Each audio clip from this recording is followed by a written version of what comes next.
પ્રભુની કૃપાથી. પણ માણસ બનાવ્યા પછી ભગવાને આવી ભાગવતના કથામાં આપણને સાંભળવા માટે અધિકારી બનાવ્યા. એ પ્રભુની કૃપા નહીં, અતિ કૃપા છે. અને જેના ઉપર અતિ કૃપા હોય એવા જ લોકો સત્સંગમાં જાય હો. ગૌસ્વામી તુલસીદાસજી મહારાજ રામચરિત માનસમાં લખે છે,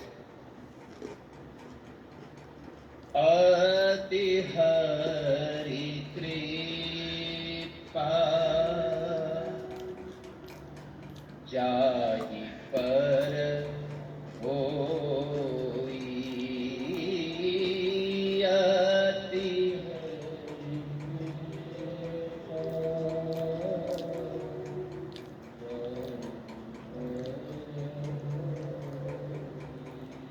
પા